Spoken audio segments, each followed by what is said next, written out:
Alora, magandang hapon po sa ating lahat, hindi sa ating Panginoon. Isang pasasalamat na muli narito tayo, magkasama tayo mag-aaral sa salita ng Panginoon. At salamat din, may mga bisita tayo sa araw nito. Alora, ang ating pag-aaralan ngayon, ipagpapatuloy natin yung ating series sa aklat ng Colossians. Narito na tayo sa chapter 3, verse 5 to 7. Kumbaga sa bago, ang sabi ko nga, pinag-aaralan natin yung Book of Colossians, narito na tayo sa chapter 3. Ang sabi niya rito, kaya't dapat nang mawala sa inyo ang mga pitang makalaman, pangangalunya, kahalayan, mahalay na simbuyo ng damdamin, masasamang nasa at ang pag-imbot na isang uri ng pagsamba sa Diyos-Diyosan. Dahil sa mga bagay na ito, ang Diyos ay napupuot sa mga taong lumalabag sa kanyang kalooban. Noong una, nang pinaghaharian pa kayo ng masasamang pitas, namuhay rin kayong kasama ng mga taong gumagawa niyon. Ang mensahe ng Panginoon sa oras nito ay may titulong The Need for Radical Decision. At bago po tayo magpatuloy, manalangin po muna tayo. Hallelujah. Purihin ka, O Diyos, sambahin ka, Ama, sa Espiritu at katotohanan. Muli po, patuloy ka namin dinadakila. Patuloy na pinasasalamatan sa iyong katapakan, sa iyong kabutihan. Salamat, Ama, sa pagkatunay na ikaw pa rin ang Diyos noon, ngayon at magpakailanman. Ikaw ang hari ng mga hari, ang Diyos ng mga Diyos. Wala nang ibang Diyos maliban sa iyo, Panginoon. Ikaw nga po ang may kontrol at may akda ng lahat ng mga bagay. Salamat, O Diyos, sapagkat tunay nga na ikaw ang unang umibig sa amin at patuloy mong ipinaunawa sa amin ang tunay na kahulugan ng buhay. Salamat sa habag, sa biyaya, sa pag-ibig mo na tunay nga, O Diyos, na naririto kami at malaya kami nakalalapit sa iyo, nakatatawag sa iyo ng Ama. Pinagkalooban, O Diyos, ng Santong Espiritu bilang tanda at tatak na kami mga anak mo, Panginoon. At muli, O Diyos, sa oras ito, sa dami ng biyayang patuloy pinagkakaloob, alam namin na may mga sandali pa rin na kami nakagagawa, nakapag-iisip, nakapagsasalita na hindi kalugod-lugod sa iyo. Kaya muli po, O Diyos, sa trono ng biyaya, nagpapakumbaba kami, dumadalangin na kami pakalinisin mo, upang wala akong magiging balakid sa aming pag-aaral sa mga oras nito. Patuloy mong tulungan ang iyong balingkod, Panginoon, na tunay nga na sa biyaya mo, patuloy mong pagkalooban ng karunungan, ng kaalaman upang may pagkaloob, maihayag, Panginoon, ang mensaheng nais mo lamang ipabatid sa mga oras nito. At muli ang aking dalangin, Panginoon, sa bawat isang naririto. Lord God, hindi lang po ito mapapakinggan, bagkos ang mga aral at salita na mapapakinggan, mapag-aaralan sa mga sandali nito, ito'y aming tatanggapin na bukas ang aming puso't isipan. Gagamitin, Panginoon, bilang sandata upang nang sagay makalakad na may katatagan, mananagumpay na pinilit hinirang mo, Panginoon.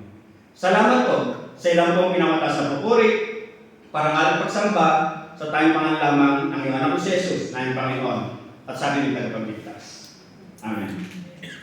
At dito nga sa ating pag-aaralan, the need for radical decision o ang pangangailangan sa isang radikal na pagpapasya.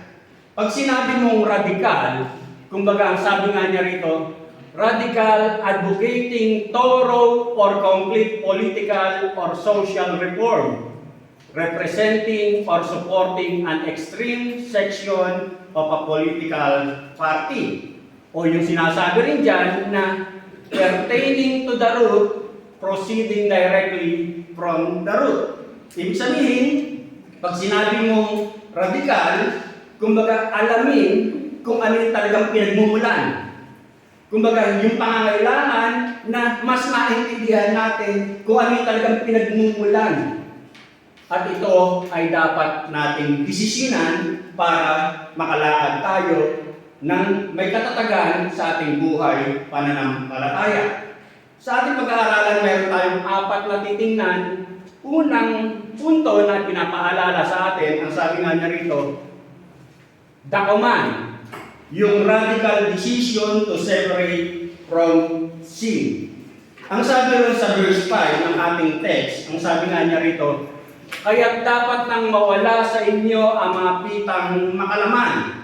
Kumbaga dito, malinaw na sinasabi dyan na kinakailangan nating malaman, tukuyin kung saan nga ba talaga nagsisimula yung kinakailangan natin para nang sabihin, tukuyin natin para yung kinakailangan natin lakad bilang isang mananampalataya ay ating magawa. Ika nga. At ang sabi nga niya rito, ang pinagsisimula ng lahat ay ang sin, ang kasalanan. Ang sabi sa Romans 6:11, kaya dapat ninyong ibilang ang inyong sarili na patay na sa kasalanan, datapwat buhay naman para sa Diyos sa inyong pakikipag-isa kay Kristo Jesus. Sa Romans 8:13, sapagkat mamamatay kayo kung namumuhay kayo sa laman. Ngunit kung pinapatay ninyo sa pamamagitan ng Espiritu Santo ang mga gawa ng laman, mabubuhay kayo. Kumbaga dito, makita natin na ang sabi, ibilang natin ang ating sarili sapagkat patay na tayo sa kasalanan. Sino kinakausap ito? Mga believers, mga mananampalataya. Ngayon, ano yung ibig sabihin ni Pablo dun sa verse 5 na sinabi niya na kaya't dapat nang mawala, o sa English, put to death. Put to death the members which are on earth. Kumbaga yun yung sinasabi ni Pablo na dapat nang mawala. It refers to sins which stem from our old nature.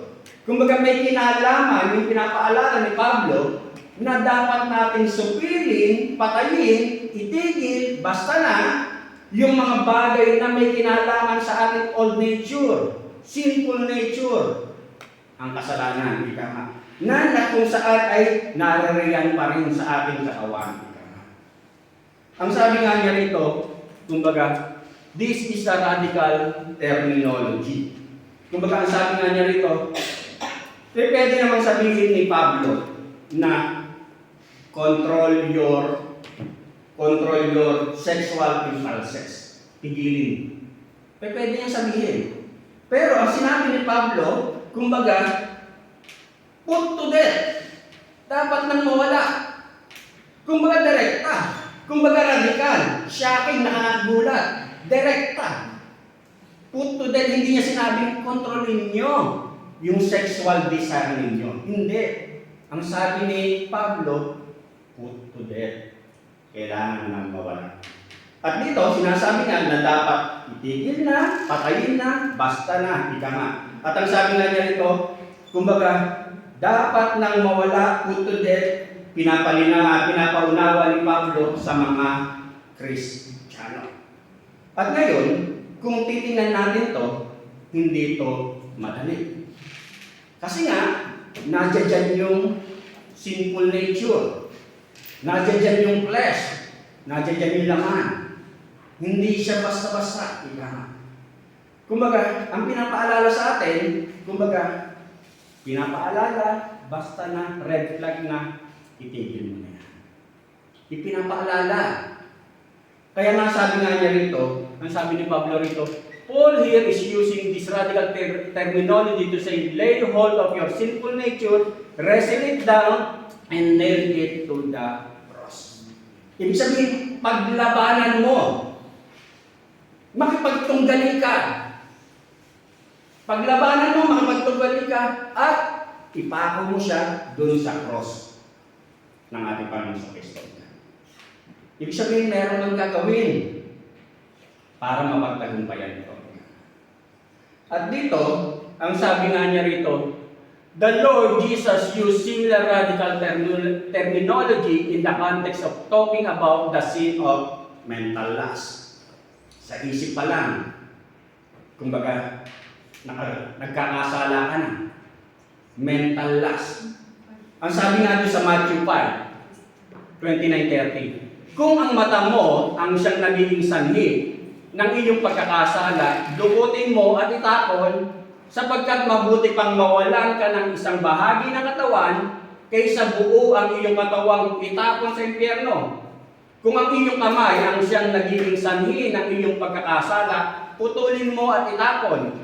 Mabuti pang mawalan ka ng isang bahagi ng katawan kaysa buo ang iyong katawan itapon sa impyerno. Kumbaga, ang tanong dito, kumbaga, literal ba yung sinasabi ni Jesus Christ maging ni Pablo na put to death? Siyempre hindi. Hindi siya literal. Kumbaga, no, because cutting off parts of your body doesn't solve the problem. Kasi kahit dukutin mo ang mata mo, putulin yung kamay mo, kumbaga, wala pa rin. Kasi ang sabi nga, you could cut out both eyes, but as long as you have a functioning brain, you will still have a problem with lust. Kasi naririyan yan sa utak mo. Kahit dukutin mo yung mata mo, putulin mo yung kamay mong malikot, kumbaga, pero yung utak mo hindi nababago, may pagnanasa ka pa rin. At ang sabi nga niya rito, sa pangalawa, get radical in dealing with your sin. Ibig sabihin, get radical. Ang sabi nga kanina, dapat desisyonan mo talaga. Kilusan mo talaga. Gawan mo talaga ng pagkilos. Ika nga. Get radical in dealing with your sin. Ang sabi nga niya rito, Jesus taught that all sin begins on the thought level.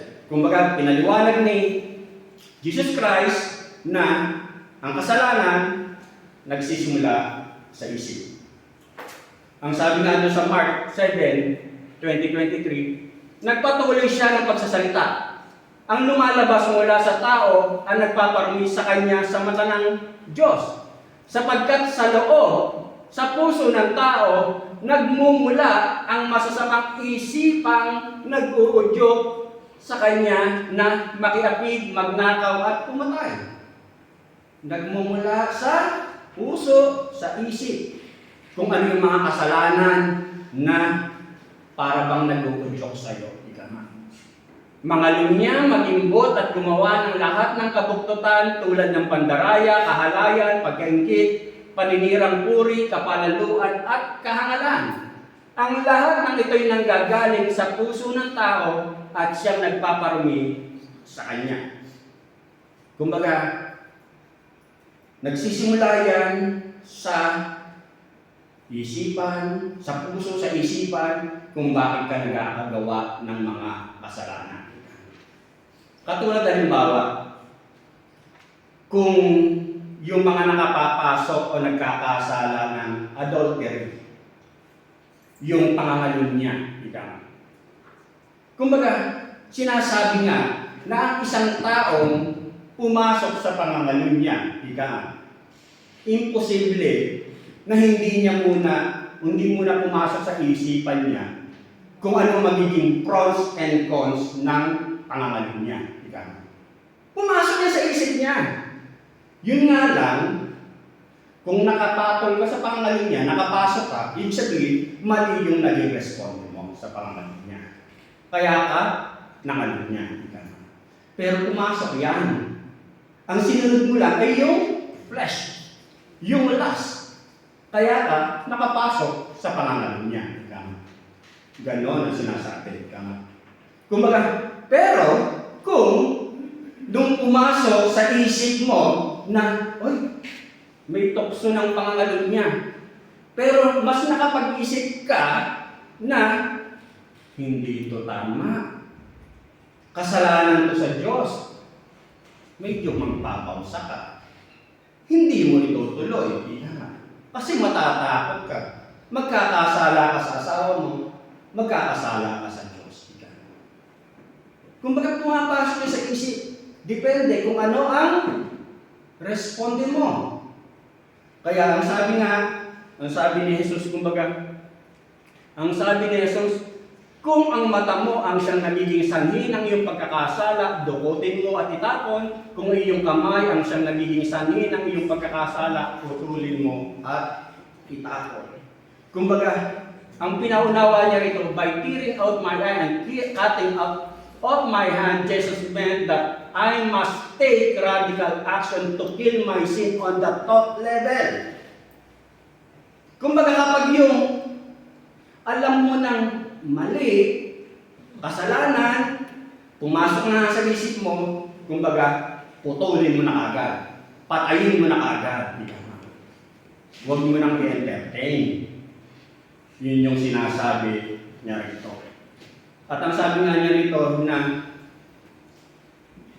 kumbaga sa isang tao, aminin na natin sa hindi. Meron mga tao na akala mo ay matuwid na matuwid, kung titingnan, pero marumi pala ang laman ng isipan. Kaya ang sinasabi nga niya rito na nagsisimula sa isipan yung mga pagnanasang yan, yung mga karamihan yan.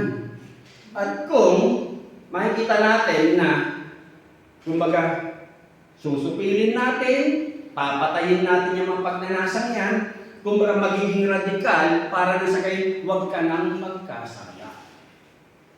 Yun yung pinapaalala ni Pablo. Ang pinapaalala ni Pablo rito, sino? Mga Kristiyanong nasa sa Iglesia ng Colossus. At maging sa bawat isa sa atin sa mga oras nito. At dito nga, ang sinasabi nga niya rito na kapag yung pumasok sa isipan mo na parang may pagnanasang, may nakita akong maganda, may nakita akong guwapo, matipuno. Kumbaga sa isipan parang paglalabanan mo na yan. Alam mong kasalanan, papakusin mo. Kumbaga, sasabihin mo, o sige, kumbaga, pinatos mo, nagkasala ka, ngayon iiyak-iyak pa. Pero kung nakapag-desisyon ka na mali ito, hindi tama to, magkakasala ako sa Diyos, magkakasala ako sa partner ko, kumbaga, tinitigil mo na agad. Kumbaga, nagiging tama yung desisyon mo at yung mas nakalulugod sa Diyos. Yung pangatlo na pinapaalala sa atin dito, this is radical action that I myself must take. Kumbaga, kailangan kong gawin. Ang sabi nga niya rito, Paul doesn't say, let go and let God deliver you. He doesn't even say, pray for deliverance from this sin. Doon sa mensahe ni Pablo, yung pinag-aaralan natin ngayon, hindi sinabi ni Pablo na sige, kagating ko na lang. Makatikim man lang ng iba, ika nga. Tapos hindi na lang ako ng tawad sa Diyos at patatawanan na. Hindi niya sinabing ganon. Hindi niya sinabi na ipanalangin mo kung ano yung nakaramdaman mo. Hindi. Ang sabi ni Pablo, kumbaga, ay put to death. Radikal. Kumbaga, kikirin mo kung ano yung dumarating na libog sa'yo, ika nga. Putulin mo, ika nga. At ang sabi nga niya rito, kumbaga, he says, put it to death, it is a command directed to each Christian. Kumbaga, yun yung pinapaalala ni Pablo. Kung babalik tanawan natin yung ating last na pinag-aralan, dun sa verse 1 to 4, ang sabi niya, binuhay kayong muli kasama ni Kristo. Yung sinundan natin sa verse 1 to 4. Kaya ang pagsumakitan ninyo ay ang mga bagay na nasa langit na kinaroroonan ni Kristo na nakaupo sa kanan ng Diyos. Kumbaga ito ang pagtuunan natin ng pansin. Isaisip ninyo ang mga bagay na panlangit, hindi ang mga bagay na panlupa, sapagkat namatay na kayo at ang tunay na buhay ninyo ay natatago sa Diyos. Kasama ni Kristo. Si Kristo ang tunay na buhay ninyo. At pag siya'y nahayag, mahayag din kayong kasama niya at makakahati sa kanyang karangalan. Ano sabi? Si Jesus Christ ang tunay na buhay ng isang Kristiyano. Yun ang tunay nating buhay. Kumbaga ipinapaalala. At ang sabi nga niya rito, because of who we are in Christ, we are to take this action. Dahil tayo'y Kristiyano, dahil tayo believers of Christ, dapat ito ang ating ginagawang pamumuhay. Yun yung pinapaalala ni Pablo sa mga oras na ito. Ang sabi nga ni Pablo sa 1 Corinthians chapter 6 verse 18, flee from sexual immorality. Every other sin a person commits is outside the body, but the sexually immoral person sins against his own body. Kumbaga, yung sexual na pagkakasala, kumbaga, ang sabi, hindi lang basta nagkakasala ka sa iba, maging sa sarili mo, dinudumihan mo ang sarili mo. Ganun ang sexual sin. Kumbaga, yun yung pinapaalala ni Pablo. At ang sabi nga niya rito, kumbaga, flee. Flee from sexual sin. Sa Tagalog, sabi, huwag kayong makikapit sa alinmang ibang kasalanan na ginagawa ng tao, iba ang napipinsala, ngunit sa pakikiapid, sariling katawan ang kanyang pinipinsala. Kumbaga, kasi, di ba ang isang Kristiyano, ano yung katawan natin? Temple of the Holy Spirit. Kaya kung sinasabi mong Kristiyano ka, believer of Jesus Christ ka, tapos gumagawa ka ng mga sexual sin, nagkakasala ka. At ang sabi nga niya rito, flee. Sa ibang version, ang sabi, tumakbo ka! Run from sexual sin. Sa ibang version, takbo papalayo ha, hindi takbo papalapit. Takbo papalayo. Ang sabi ng ibang version, no other sin so clearly affects the body as this one does, for sexual immorality is a sin against your own body. Kaya mga kapatid, hindi totoo yung kantang, o tukso, layuan mo ko. Ikaw ang lumayo. Hindi totoo yun. O tukso, layuan mo ko. Hindi totoo yun. Ikaw ang tumakbo papalayo. Kung maaalala natin, si Joseph. Si Joseph na isa sa anak ni Abraham. Kumbaga sa Genesis 39:12. At ang sabi nga niya rito, it is a war that you don't win by standing and fighting, you win by running in the opposite direction. Ano sabi? Sa sexual sin, wala kang panalo. Wala kang panalo na nakatayo ka dyan, nilalabanan mo. Mananalo ka kung tatakbo ka, papalayo. Yun ang ipinapaalala para mapagtagumpayan natin, manalo tayo sa sexual sin. Ang sabi nga dun sa Genesis 39:12, walang ano-ano hinawakan siya ng babae at sinabi, sino to? Si Potiphar, kasi kusinada niya si Joseph. Halika't sipingan mo ako. Kumbaga naroon na si Joseph. Tinutokso na, harap-harapan. Halika na, tabihan mo ako rito. Mag-lead tayo. Ang ginawa niya, patakbong lumabas siya, ngunit nakuha ng babae ang kanyang pala. Kumbaga tumakbo, papalayo, hindi tumakbo, papalapit. Yun ang ginawa ni Joseph. At ang sabi nga, sa laban sa sexual sin, kumbaga mananalo ka kung ito'y lalayuan mo. Huwag kang sabihin, o tukso layon mo, ikaw ang lumayo. Yan yung pinapaalala niya. At ang sabi nga niya rito, to kill my sinful sexual impulses and greed, ang sinasabi, kaya dapat nang mawala sa inyo. So dito, kapag alam mong nararayan yung temptation, putulin mo na agad. Kasi nga, walang nagtatagumpay sa kasalanan may kinalaman sa sexual at kasalanan may kinalaman sa kasakiman na sinasabayan mo. Ika nga. It's either na lumayo ka na. Yun yung pinapaalala niya.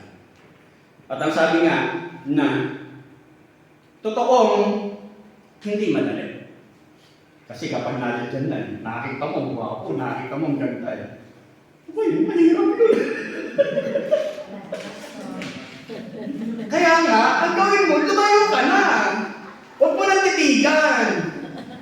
Kasi lalo mong ina-arouse ang sarili mo. Kapag nararayan na, lumayo ka na. Huwag yung tatayo ka, ay, hinihintay mo pa maghubad. Hindi. Kasi hindi ka nga mananalo eh.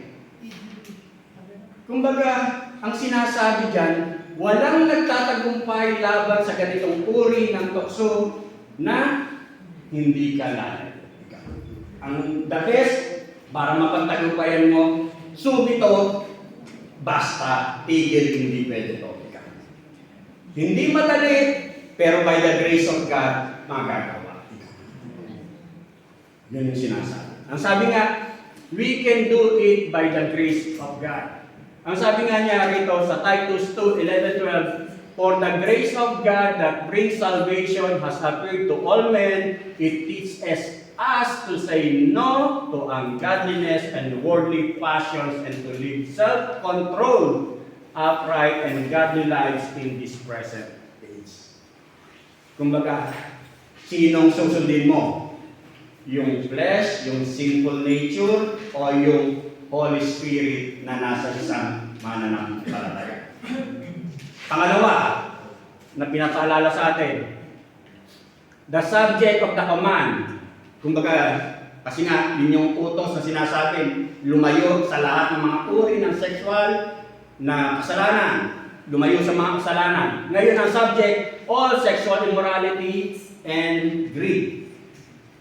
Doon sa English version, ang sabi niya rito, put to death therefore whatever belongs to your earthly nature, sexual immorality, impurity, lust, evil desires, and greed, which is idolatry. Because of this, the wrath of God is coming you. You used to walk in these ways in the life you once lived. Kumbaga dyan, makikita natin na may mga sexual sins na binanggit si Apostol Pablo. Ang sabi nga niya rito, sexual immorality, impurity, lust, evil desires, and greed.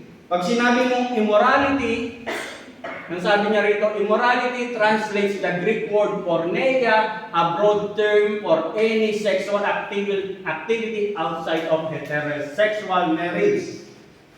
Lahat ng sexual sin, kumbaga sexual activity na labas sa buhay mag-asawa. Kasama dyan yung sex between unmarried partners, adultery, homosexuality, child molestation, and bestiality. Yung bestiality, ito yung pakipagniig sa mga hayop. Kung may almo, sa kabayo, sa baboy, sa ahas, kung may mga nakikita niyo yan. Kumbaga, yan ang ilang uri ng immorality. Yung sinasabing impurity is halos kaparehas ng greed, ng immorality, porneia, but it also includes impurity of thought as well as deed. Sa impurity, kasama na dyan yung pag-iisip ng mga mahalay na bagay. Katulad halimbawa ng nagbibigay dyan contamination, dirt pollution, well pollutant, dirtiness, defilement, contamination. Kumbaga yung pag-iisip mo pa lang ng mga mahalay na bagay. Impurity. Kaya nga di ba sinasabi, sa pag-iisip pa lang, nagkakasala na. At ang sabi nga niya rito, sexual sin defiles us and demands God's immediate cleansing. Sa kasalanang sexual, kapag na-involve ka dyan, ang kailangan kaagad ng paglilinis mula sa Diyos. Kumbaga, yan yung sinasabi. Katulad halimbawa, kumbaga kapag yung halimbawa, magbabanyo ka. Di ba pag magbabanyo ka, gagamit ka ng banyo? Di ba bago ka lumabas ng banyo, naghuhugas ka, nagsasabong ka? Kasi alam mo na baka may mga microbe, may mga germs, na nagpaparami sa'yo. Kailangan mo maghugas ka. Ganun din kapag sa impurity. Kapag nakapag-isip ka ng pangit, marumi, basura, mahalay, ihindi mo na kagad ng paglilinis sa Diyos. At ang sabi nga niya rito, yung pangatlo, pang-apat, kumbaga, lust, evil desire. Halos parehas siya, they both focus on the strong inner emotional lure of sexual sins. Yung lust, yung evil desires, kumbaga, nagmumula yan sa, sabi niya rito, strong inner. Kumbaga, nasa sa iyo. Kumbaga, parang yun yung talagang, yun yung nature ng tao. Kumbaga, doon nagmumula. Ang sabi nga doon sa 1 Corinthians 7:9, ngunit kung hindi sila makapagpigil sa sarili, mag-asawa sila, mas mabuti ang mag-asawa kaysa magkasal. Ito yung pinaalala ni Pablo. Kasi sa Iglesia ng Corinthians, kumbaga nagturo si Pablo sa Iglesia ng Corinthians ng mga bagay na akala nila tama, itinutuloy ni Pablo. Ngayon, meron dun na napunta sa mga sexual sin. Kaya ang sabi ni Pablo, kaysa nagkakasala kayo, gumagawa kayo ng kasalanan, mag-asawa kayo. Huwag kang magsarili, nagkakasala ka. Much better na mag-asawa kayo. Yun yung sinasabi ni Pablo. Ang sabi nga niya rito, inner. Ibig sabihin, nagmumula sa iyo, sa pagkatao mo. Kumbaga, gusto siyang kumawala. Kapag hindi mo yan napipigilan, hindi mo yan napatay, kasi sabi di ba, put to death, yan ang lalaman sa iyo. Yan ang magpapahirap sa iyo. Bakit may mga yung tinatawag ng mga pervert, mga sex mania? Kasi naggagaling yun sa inner desire nila. Yung mga pervert, di ba? Walang kahiyayan ng kahit maraming tao o ano-anong likot ng kamay nang hihipo. O yung mga sex mania na talagang hindi mapagpigil magkagahasa. Yun yung mga inner desire, lust, kumbaga, pag hindi mo na-control yan, kumbaga, yan ang mangyayari. Yung panguli na pinapaalala sa atin, the final word in Paul's list is greed, which he equates with idolatry. Yung huli na binanggit ni Pablo, greed. Greed or kasakiman or paghahangad. Sa Tagalog ang sabi, pag-iimbol na isang uri na pagsamba sa Diyos-Diyosan. Yung greed, inihalimbawa ni Pablo, considered as idolatry. Idolatry, bakit? Kasi, kumbaga, ang mas sinusunod niya ay ang kanyang sarili. Yung mga pabor sa kanya, yung mga nais niya, yung mga gusto niya, at hindi ang Diyos. Kaya, ang sabi, considered as idolatry. At ang sabi nga niya rito, all sexual immorality has greed as its motive. Yung sexual sin na yon, ang pinakamotibo rin talaga niya, greed. Kasi gusto niyang makatikim ng iba. Gusto niyang marami siyang matikman. Kaya greed din ang pinagmumulan ng sexual sin. Ang sabi, because it's based on personal gratification, not on permanent love and commitment to the other person's good. Kasi yung sexual desire na yan, hindi naman talaga love yan eh. Kumbaga, gusto lang niya pakawalan yung init na kanyang nararamdaman. Yun lang. At dito, kumbaga, Ang sabi nga niya rito na paano natin malalaman na yung greed ay nagiging idolatry na. Ano nga ba ang greed? Kumbaga, at ang sabi nga dyan, we must put our greed to death. Pag sinabi mong greed, greed is the insatiable desire to have more money or possessions or self-gratification while ignoring God and eternity. Kumbaga, yung pagnanais na magkaroon ka ng mas maraming pera o mga ari-arian na binabalaliwala mo na, sinasantabi mo na yung bagay na mas mahalaga ang Diyos, o yung mga bagay na unseen things. At dito, makita natin na sa Biblia, maraming mga sinasabing inahalin tulad sa greed. Sa 1 Timothy 6:10, kumbaga sinabi ni Pablo, kinonsider niya ang greed as love of money. For the love of money is the root of all evil, which while some committed after they have erred from the faith and pierced themselves through with many sorrows. Kumbaga, inihalin tulad ni Pablo na yung love of money, isang uri siya ng kasakiman. At dito, makikita rin natin na yung covet, yung paghangad. Makikita natin sa Ten Commandments yung you shall not covet. Huwag mong pagnanasaan. Isang uri ng greed. Kumbaga nanggagaling sa desire, nanggagaling sa lust, na kung saan ay pinagnanasahan yung mga bagay na hindi kumbaga meron ka na, gusto mo pang kunin o pagdigitan yung mga talagang hindi mo naman talaga kailangan. Sa Matthew 7:21-22, sapagkat sa loob, sa puso ng tao nagmumula ang masamang isipang nag-uudyok sa kanya na makiapid, magnakaw, pumanay, makalunya, mag-imot at gumawa ng lahat ng kabuktutan tulad ng pandaraya, kahalayan, pagkaingit, paninirang, puri, kapalaluan, at kahangalan. Greed is the attitude that never quite satisfied. Yan ang greed.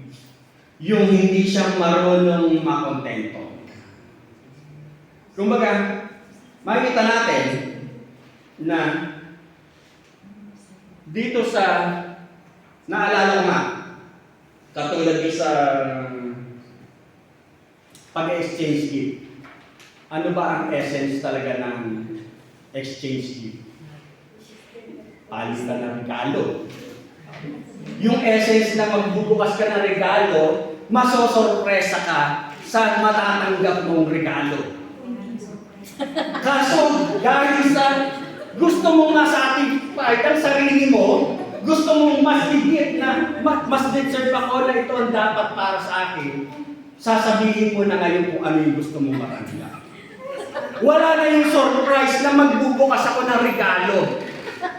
May nabalitaan pa ako na ibili mo na lang, bumili ka na lang ng regalong gusto mo, ibibigay ko na lang sa iyo yung perang binabili mo. Kaya ang magugulat ay yung magre-regalo. Mamamilya ka. Nawala na yung magiging, kasi ang gusto niya, self-gratification. Mas gusto kong makontento ako sa sarili ko. Sorry po. Nawawala na yung essence ng masosurprise ka sa pag-open ng regalo. Nangyari na lang po. Ayaw kasi natin yung mga gusto. Yung essence ng give love, make surprises, nawala na. Nakakalungkot kasi ang gusto ko, kasi hindi para sa akin, ang gusto ko mas higit pa. Kasi self-gratification ang ninanais. Sa Lucas 12:15, Beware and be on your guard against every form of greed, for not even when one has an abundance does his life consist on his possession. Ito yung nagtatabi ng mga bagay na akala niya nag-iipon siya. Nag-iipon siya pero baliwala lang lahat. Kumbaga hindi siya kontento, gusto pa rin niyang magkaroon. And it's not clear that he intended to keep it all for himself. He was not thinking about God's kingdom or the needs of others. That's clear. Kasi ang iniisip niya, kung ano lang yung magbibigay pabor sa sarili niya kagustuhan. Kumbaga, yun ang siyang ipinapaalala dito sa greed. Ang sabi nga niya rito, yung greed, nakakalimutan natin na nilalagay natin yung value dun sa mga bagay na pansamantala lang. Kasi gusto mong ikaw makontento eh. Ay ano ba yun, mga temporal things lang naman yung mga yun. Maluluma rin lang lahat. Masisira rin lang lahat ng mga. At ang sabi nga niya rito na greed also treats eternal things as if they aren't real and never will happen. Kasi pag yung mas pinahalagaan mo, yung mga bagay na pansamantala lang, para bang hindi totoo sa'yo yung mga bagay na spiritual na ating nasa. Kasi ang mas tinitingnan mo ay yung mga magkakaroon dito sa mundo. Doon pangalawa na pinapaalala sa atin, greed is a serious sin to be avoided. Wealth is a serious responsibility to do good. Ang sabi dyan, yung kasakiman o pagkahangad ay isang seryosong kasalanan at yung kayamanan ay isang serious responsibility. Kumbaga, yung pagpapahalaga. Doon sa verse 5 natin, kaya dapat nang mawala sa inyo ang mga pitang makalaman, pangangalunya, kahalayan, mahalay na simbolo ng damdamin, masasamang nasa at ang pakimbot na isang uri ng pagsamba sa Diyos-Diyosan. Kumbaga, kung maaalala natin, sa Deuteronomy, pinaalalahanan ni Moises sa 1 Corinthians 6:10. Ang sabi nga niya rito,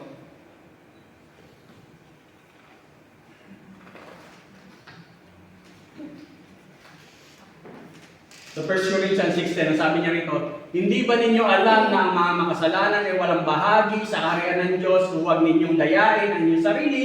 Ang mga nakikiapid, sumasamba sa Diyos-Diyosan, nangangalunya, nakikiapid sa kapwa lalaki o kapwa babae, o ang mga na magnanakaw, masasaking, mapaglasing, mapanlait o mandaraya, ang ganyang mga tao ay walang bahagi sa kaharian ng Diyos. Maging sa Ephesians 5:5, ang sabi niya rito, alam ninyo na walang bahagi sa kaharian ni Kristo at ng Diyos ang taong mapakiapid, mahalay o mapagimbot, sapagkat ang pagimbot ay pagsamba sa Diyos. Yung paghahangad, minsan pa pinapaalala ni Pablo na walang bahagi sa kaharian ng Diyos yung mga mapaghangad. At ang paalala nga niya rito na yung mga mapaghangad, he means that those whose lives are characterized by greed are not true believers and they will go to hell. Ibig sabihin, but not true believers. Bakit? Kasi sinasabi di ba sa iglesia, sa salita ng Diyos, sa iglesia magkasama ang damo at trigo, kambing at tupa. Kaya yung mga mas pinahalagaan ng kasakiman, sinasabi ng salita ng Diyos, ibig sabihin, dito ka lang sa mundo ito. Ibig sabihin, hindi ka totoong mananampalataya. Kasi mas mahalaga sa iyo yung mga bagay na pansamantala. At ang sabi nga niya rito, sa 1 Corinthians 5:10, hindi mga paganong mapakiapid, saking magnanakaw o sumasamba sa Diyos-Diyosan tinutukoy ko, sapagkat para sila'y maiwasan, ay kakailanganin ninyong umalis sa sanlibutan ito. Ang tinutukoy ko na huwag ninyong pakikisamaan ay ang mga nagsasabi Kristiyano siya, ngunit, ibig sabihin, sinasabi niya Kristiyano siya, ngunit, ang pamumuhay niya ay kabaliktaran. Nakikiyapid, sakit, sumasamba sa Diyos-Diyosan, nanlalait, naglalasing o nagnanakaw, ni huwag kayong makikisalo sa gayong mga tao. Ibig sabihin, hindi namumuhay sa katotohanan. Sa 1 Timothy 6:10, 6:9-10, ang mga nagnanasang imaman sa anumang paraan ay mahuhulog sa tukso at sa bitag ng masasamang hangaring magtutulak sa kanila sa kapahamakan. Sapagkat ang pag-ibig sa salapi ay siyang ugat ng lahat ng kasamaan, dahil sa paghahangad na magkamal ng salapi, may mga nalayo sa pananampalataya at nasadlak sa paghihirap ng kaloob. Isang paalala, mga kapatid, na yung paghahangad ay isang uri ng Diyos-Diyosa. Dapat nating supiling, dapat nating tigilan. Ang sabi nga niya rito, kumbaga, yung kayamanan, yung wealth o blessings na nagkakaroon ka, ang sabi sa atin, kumbaga, isa siyang serious responsibility ng isang Kristiyano. Kung bine-bless ka, may responsibilidad ka kung bakit ka bine-bless. Ang sabi nga rito sa 1 Timothy, sabihin mo sa mayayaman na huwag magmataas, huwag silang umasa sa kayamanang di mananatili, kundi sa Diyos na masaganang nagkakaloob ng lahat ng bagay sa ating ikasisiyan. Turuan mo silang gumawa ng mabuti, magpakayaman sa mabubuting gawa, maging bukas ang palad at matulungin sa kapwa. Kumbaga, kaya ka rin bine-bless ng Diyos. May responsibilidad ka rin na gamitin yan para sa Kanya. Kumbaga, kung na-bless ka na may responsibilidad ka para gamitin yan para sa Kanya. Hindi yung pang-sarili mo lang. At ang sabi nga niya nito, all wealth comes from God as a gift entrusted. Pinagkatiwala lang sa atin para gamitin ng tama para sa Kanya. Kumbaga, i-enjoy natin, gamitin natin para magamit para sa Kanya. Yun yung pinapaalala sa atin kasi katiwala rin lamang tayo kung bakit tayo bine-bless ng ating Panginoong Diyos. Katulad ng halimbawa ng paalala ni Moises sa mga Israelites sa Deuteronomy, you shall remember the Lord your God, for it is He who is giving you power to make wealth, that He may confirm His covenant which He swore to your fathers as it is this day. Kumbaga yung makukuhang lupang pangako ng mga Israelites, kumbaga marami kayong mapapakinggan. Pero, kumbaga, huwag niyong kakalimutan ng Diyos. Ganun din sa atin. Kung na-bless ka, kung meron kang nakuhang blessing, ika nga, gamitin mo rin yan para sa Diyos. Hindi lang pang sarili mo.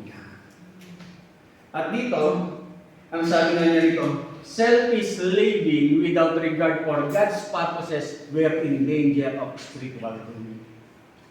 Kapag yung akala mong blessed na blessed ka lang, pero hindi mo alam na kung saan nagmula yung mga blessings na meron ka, kumbaga, hindi ka lalago sa iyong relasyon sa Diyos. Spiritual ruin yan.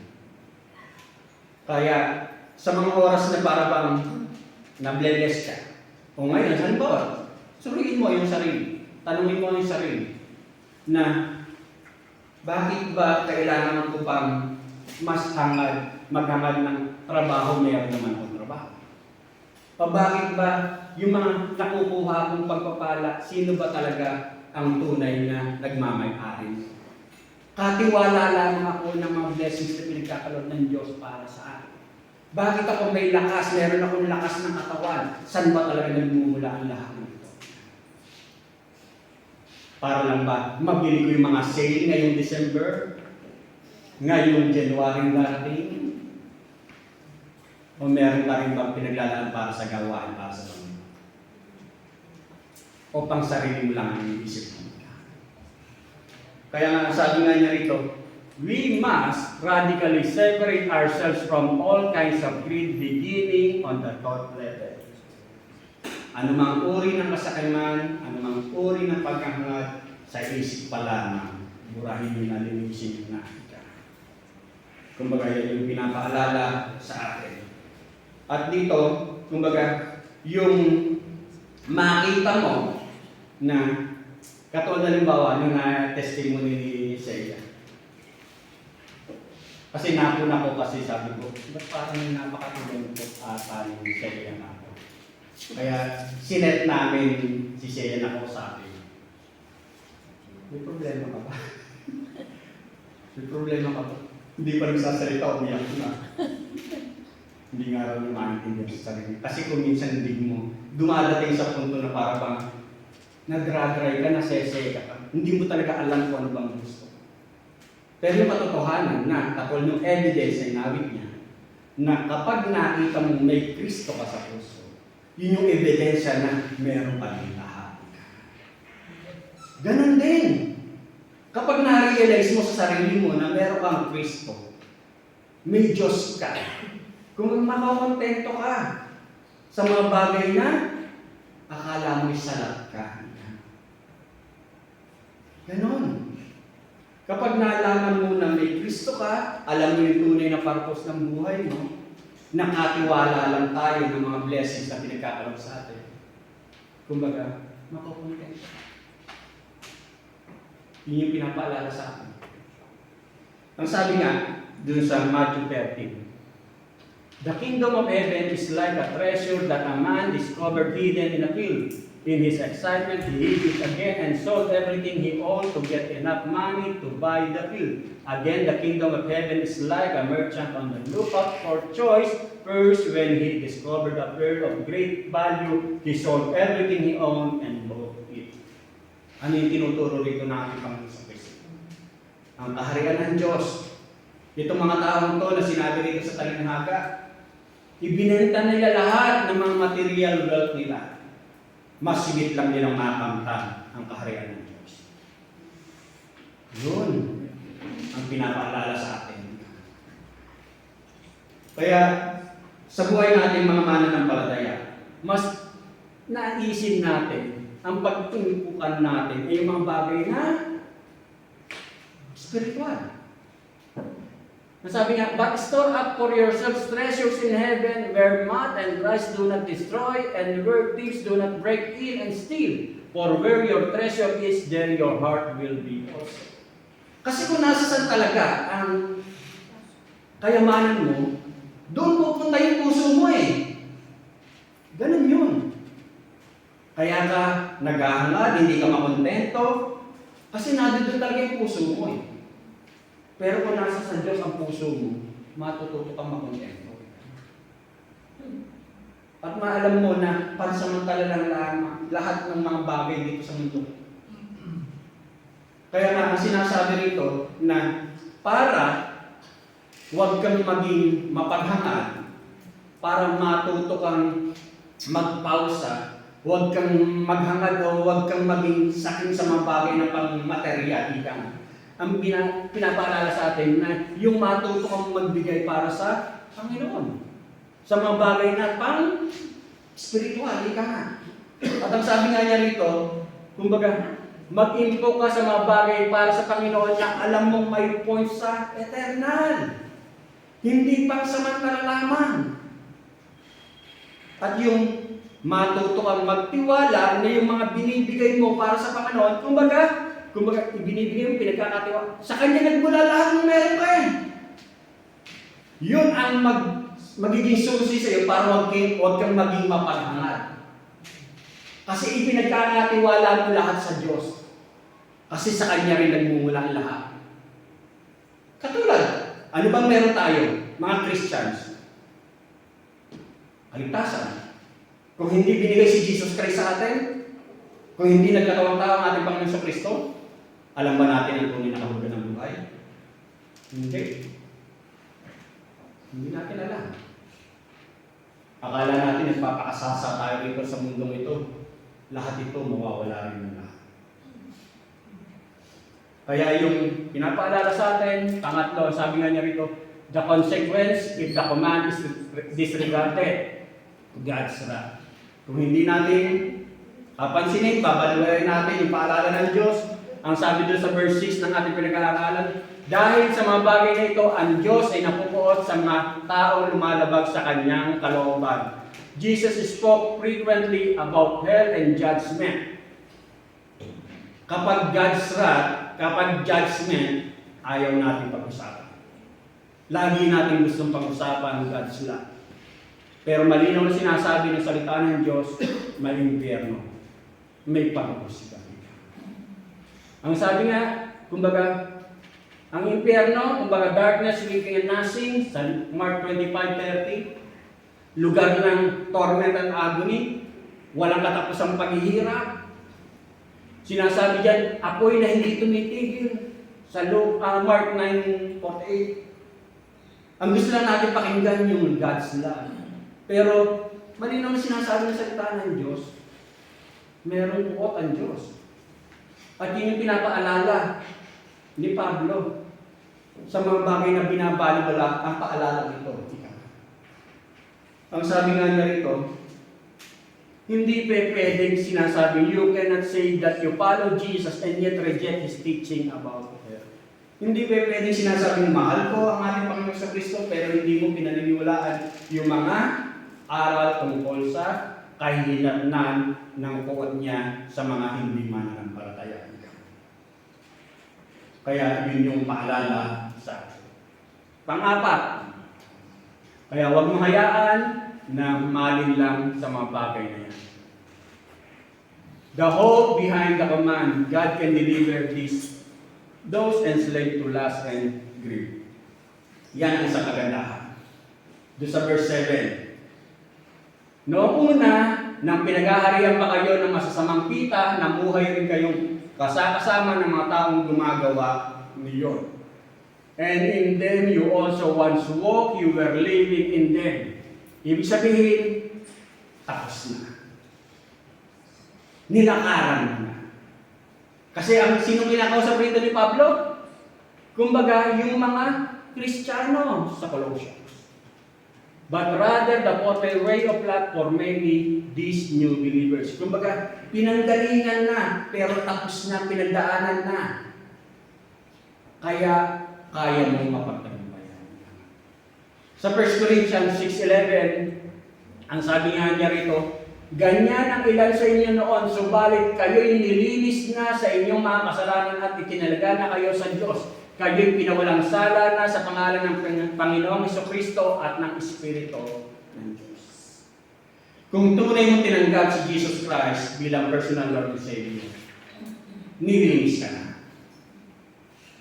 Ngayon, ang sabi, kayo'y pinawalang sala na sa pangalan ng Panginoong Hesukristo at ng Espiritu ng Diyos.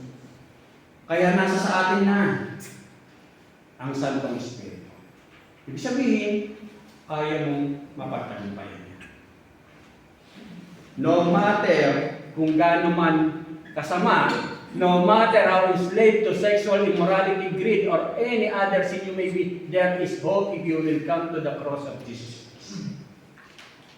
Walang kayang hindi linisin ang ating Panginoon sa Kristo.